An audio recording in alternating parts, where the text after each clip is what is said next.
हरे कृष्णा। हिंदू पंचांग के अनुसार साल का 8वां महीना होता है कार्तिक का महीना। कार्तिक महीने के शुक्ल पक्ष की पूर्णिमा कार्तिक पूर्णिमा कहलाती है, जिसे देव दिवाली और गुरु पर्व के रूप में भी जाना जाता है और इस दिन मणिकर्णिका स्नान भी किया जाता है। सृष्टि के आरंभ से ही कार्तिक पूर्णिमा की तिथि बहुत ही खास रही है। पुराणों में इस दिन स्नान, दान, व्रत, तप की दृष्टि से मोक्ष प्रदान करने वाला बताया गया है और इस तिथि का महत्व सिर्फ वैष्णव भक्तों के लिए ही नहीं बल्कि शैव भक्तों और सिख धर्म के लिए भी बहुत ज्यादा महत्वपूर्ण है। विष्णु भक्तों के लिए ये दिन इसलिए खास है क्योंकि भगवान श्री विष्णु का पहला अवतार इसी दिन हुआ था। प्रथम अवतार में भगवान श्री विष्णु मत्स्य यानी मछली के रूप में थे और भगवान विष्णु को ये अवतार वेदों की रक्षा, प्रलय के अंत तक सप्तऋषियों, अनाजों और राजा सत्यव्रत की रक्षा के लिए लेना पड़ा था। इससे सृष्टि का निर्माण कार्य फिर से आसान हुआ।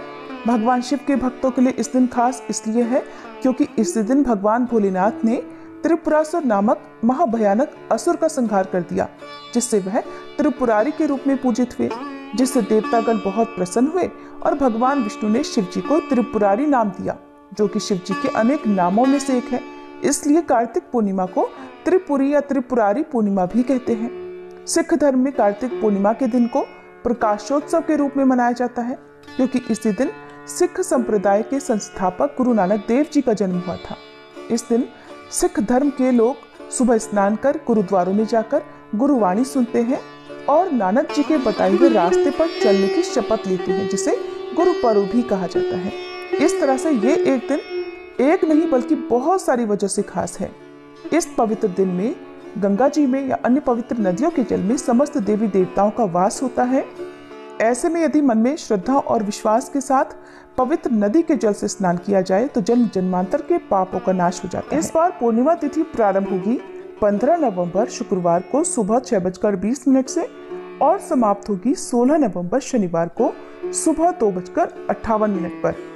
क्योंकि इस बार केवल 15 नवंबर शुक्रवार के दिन ही पूर्णिमा तिथि सारा दिन विद्यमान रहेगी, इसलिए केवल और केवल 15 नवंबर शुक्रवार को ही पूर्णिमा व्रत रखा जाएगा। स्नान दान भी इसी दिन किया जाएगा, सत्यनारायण भगवान का व्रत भी इसी दिन रखा जाएगा और मणिकर्णिका स्नान भी इसी दिन किया जाएगा। अब जानिए इस दिन रहने वाले मुहूर्तों के बारे में। 15 नवंबर शुक्रवार को सूर्योदय होगा सुबह 6:44 पर, सूर्यास्त शाम 5:38 पर, ब्रह्म मुहूर्त सुबह 5:08 से 5:56 तक रहेगा, जब आप सुबह का स्नान कर सकते हैं। अभिजीत मुहूर्त सुबह 11:49 से दोपहर 12:33 तक रहेगा। अमृत काल शाम 5:38 से 7:04 तक रहेगा, जब आप शाम की पूजा कर सकते हैं।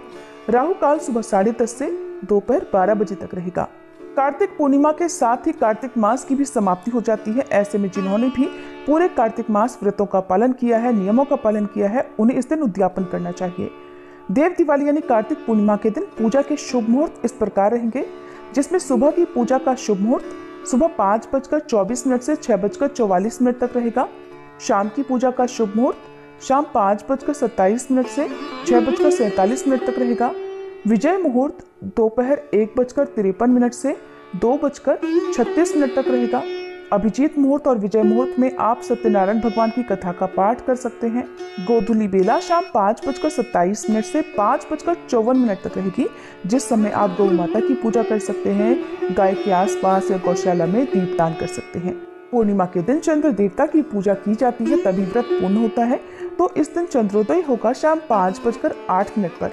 इस समय के बाद से आप चंद्र देवता को कभी भी अर्घ्य देकर अपने व्रत का पारण कर सकते हैं। जो लोग किसी कारण से देवउठान एकादशी के दिन तुलसी विवाह नहीं कर पाए हो, उन्हें इस दिन तुलसी विवाह करना चाहिए यदि आपकी इच्छा हो तो। और कार्तिक मास का उद्यापन भी आपको इसी दिन करना चाहिए। अपनी सामर्थ्य के अनुसार दान दक्षिणा किसी योग्य निर्धन व्यक्ति को देने के साथ ही सामर्थ्य हो तो घर पर किसी वैष्णव को या किसी ब्राह्मण को आमंत्रित कर आप उन्हें शुद्ध सात्विक भोजन कराएं और यथासंभव दान दक्षिणा दें।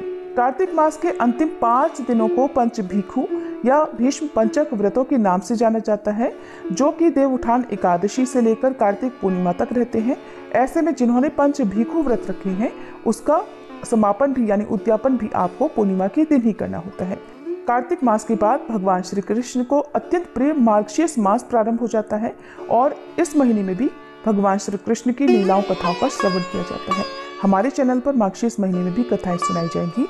जिस तरह से आपने कार्तिक महीने में कथाएं सुनी है, उसी तरह से आने वाले महीने में भी आप कथाएं जरूर सुनिएगा।